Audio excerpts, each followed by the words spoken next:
The research is very clear. Kids and adults alike are suffering depression and anxiety more than ever before. Some studies suggest our use of technology, especially smartphones, contributes to the uptick. Film producer Sheila Andreen and her team are making content now to help kids and their families better regulate technology use. Sheila stopped by to talk about their new movie, Like, and to share her mission. Hi, Sheila. Thanks for coming in. Oh, thanks for having me. Your first film in this series of films that you hope will change the world was called Angst, Raising Awareness About Anxiety.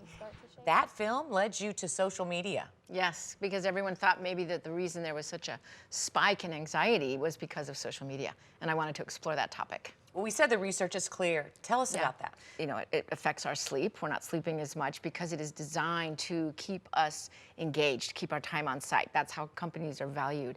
If you can keep someone on site 2 minutes or more, it doesn't matter how old they are, it doesn't matter if they're sleeping or eating or getting outside. And the way they do that is they design so that you will stay on the site, and every time you get a like or a share or a comment, it's a squirt of dopamine on the brain, which kind of says, ooh, that feels good, let's get more. It's sort of that reward system. So it's chemically altering your mood, right? Yeah.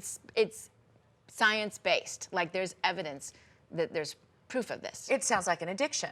It is. I know some of my friends, they set alarms to like when they want to post and when is a good time to post. It's not the same as heroin. It is that strength, it is that strong, the pull. But if you actually were to remove the phone, you're not going to go through the same kind of physical withdrawals as you would with heroin. So how do you convince kids and adults alike to mitigate the impact on your lives? How do you get them to make smarter choices about use? Watching the movie really helps kind of kick off the conversation because it gives you a feeling and a story and a picture that you can remember.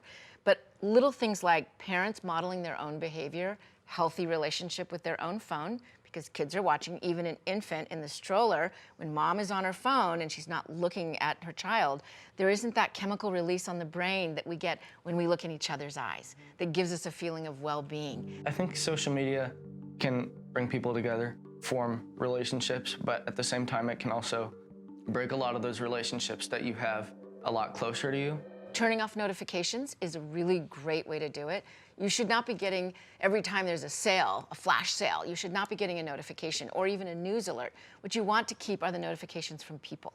You can also go to grayscale, which means it goes from color to black and white, which is has a less impact and effect on the brain. Tell me about the anxiety that you researched for your first film and how social media is really contributing to it. I mean, our kids are already overloaded with schoolwork, which is harder, getting into college, after-school activities, but then layered on top of that, aren't those images they see on Instagram putting even more pressure on themselves? When you see life just happening without you, and you're not also cultivating this life offline, it's out of proportion. There's no balance there right now.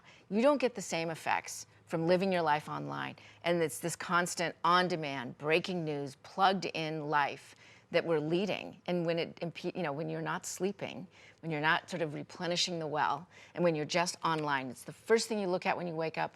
The kids take it into the bathroom with them. They're on it when they're eating breakfast. They're on it when they're getting dressed. They're on it on their way to school. They're on it in school, and then they don't even stop being on their phones until they actually go to sleep at night.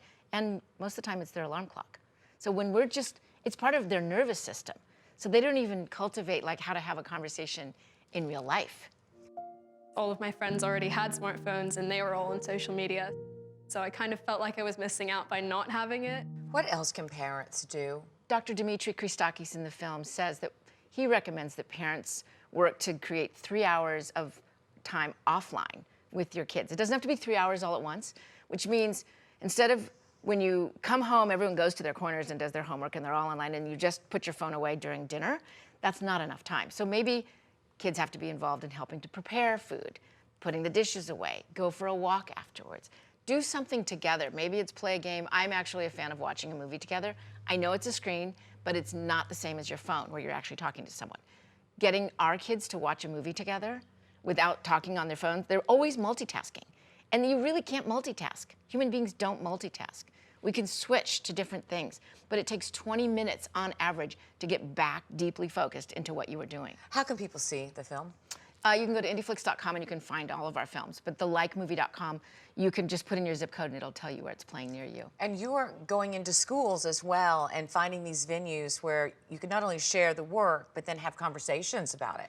Yeah, we have learned that we have the most positive impact when people watch in an existing community. So if you watch in your school and you and I see each other and we're watching it and then we have a conversation, we can talk about it on the soccer field or at the bank or at the carpool line.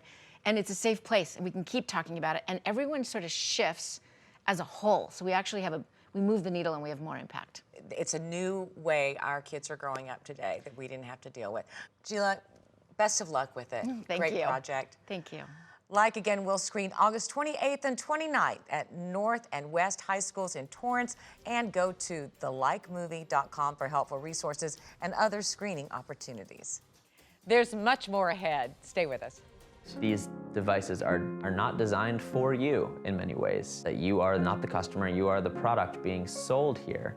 And are you really using technology, or is technology using you?